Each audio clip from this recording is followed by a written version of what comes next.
This video is sponsored by the Arcade Crew, and I'm talking about a new game developed by Joy Masher. They made the awesome Blazing Chrome, and this is a game I've been kind of following, and this is Vengeful Guardian Moonrider, and this is classic gaming at its best. It reminds me of like a Sega Genesis style game, maybe mixed in with a little bit of Super Nintendo, but holy cow. This is great, and I'm really excited to share this game for you. It's coming to Steam, Switch, PlayStation 4, PlayStation 5, and Amazon Luna for $16.99, available January 12th, and there'll be a link below to the web page for more information. And so what's cool about this game is you discover in levels power modules you can attach 2 at a time to your character, giving them different abilities. Really sweet. 8 stages, about 2 hours to beat first playthrough, but man, this is awesome. Great killer soundtrack, fast gameplay. It's kind of a cross between, to me, like Strider, Shinobi, maybe a Ninja Gaiden, classic 2D Ninja Gaiden, and a bunch of other classic 16-bit games, a little bit of Metroid even. And there's awesome boss fights. And, just takes me back to the 16-bit era where you're, remembering patterns to take out bosses that fill the screen. I just found myself really enjoying playing this, as it has very diverse levels. It's got a really cool art style and a matching, amazing soundtrack to go with it. And I just think there's going to be a lot of fans watching this channel that are going to want to check this out. It's really cool that it's affordably priced and available on modern platforms, so people that want to check it out. But really did enjoy the boss fights. This is the first level. Lots to do on that first level, and it seems easy to get through, but this is the type of game we're going to play over and over again. There's things you need to discover on each level. You get a ranking on how well you do it.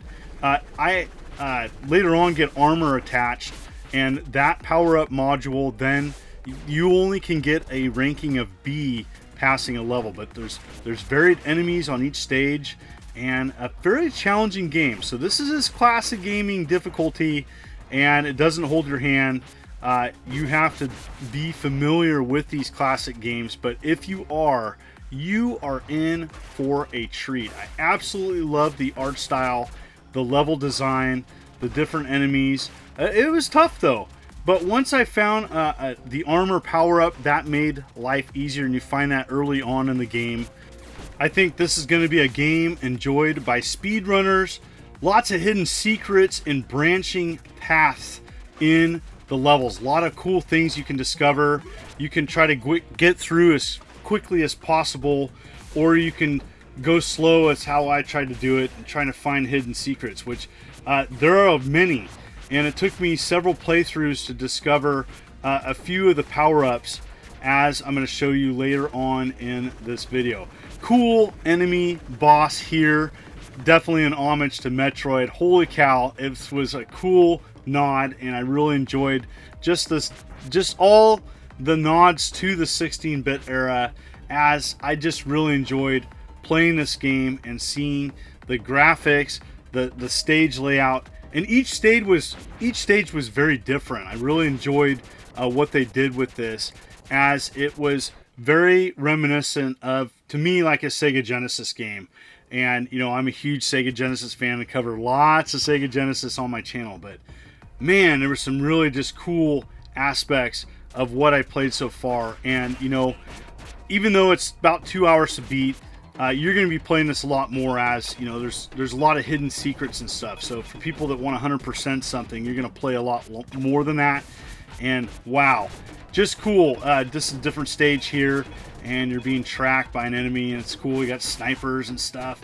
It's just cool. It's got a really, really neat level design throughout this. 8 stages total, and you can play stages 2 through 7 in any order. And I just really appreciated the quick gameplay. It was easy to jump into this. So I've played a lot of Shinobi, I've played a lot of Strider, I played a lot of classic 16-bit games, so I felt right at home. So if you're a fan of those generation of games, they did the research so well done. I know this was in development for a long time. I've been following it for a bit, and wow. You know, so difficulty-wise, power-ups are gracious in the game. So you find lots of power-ups, and the bosses, you know, it's pattern memorization, and then once you figure it out, the bosses do become easier. But yeah, for the first few times taking out a boss, you're going to have to figure that out. Now, I'm going to tell you about a way of getting some lives and bumping up your lives to help you along your journey in a bit later on in the video. So, yes, I'm just showing you just bits and pieces of stages. I don't want to ruin it for anybody. I haven't beat it yet, but what I've played so far, holy cow, just an amazing 16-bit game style on a modern platform. It's just, I feel like I'm playing a Genesis game, but it's on a modern platform, which I know a lot of people appreciate. But yeah, there's some really cool boss fights, and sometimes you fight a boss more than once in a different version. And yes, sometimes then you fight a boss only to find that you're going to be on to a next challenging level. This one was really difficult, and I did perish. It's pretty gracious on your save points, and what you're going to find is that this game is going to be challenging even to the most die-hard of gamers. But just don't give up.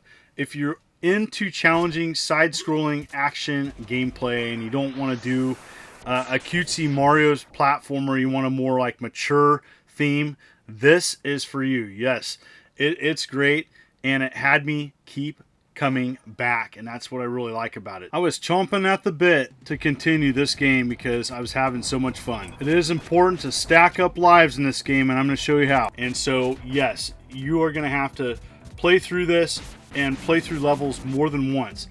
This right here is my favorite level. I really enjoyed this one. It was challenging, but it kind of reminded me a little bit of a Mega Man style game where you're jumping on platforms and platforms are being destroyed underneath you.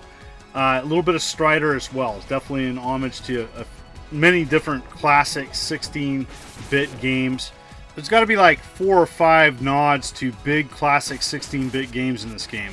I really like all those games, and so it's just so neat to see each stage and see the different graphic design and level layout.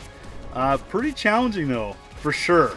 And so, what does this game remind you of? In the comments, definitely want you to comment. When you look at this game, what do you see most of? And there's just so many different cool aspects that they threw into this game. So well done. You know, just seeing the gameplay early on, when this was a preview on Steam, I was so excited about this. I talked about this game in a two previous videos.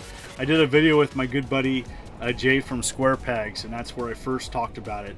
Here's another boss fight, really awesome. This one took a while to figure out, but that's a good game. A good game is difficult, but not cheap. This game is difficult, but once you figure out the patterns of the bosses, you will be successful.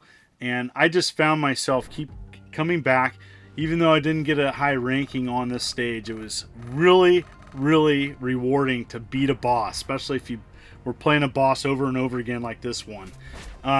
There is a hidden secret on the first level, and this is what you have to do to find extra power-ups. And so here's one I'm going to show you on the first stage, and if you play the first stage over and over again, you can get one up, more than one up. And so that's a way to build up your live count, which is really important.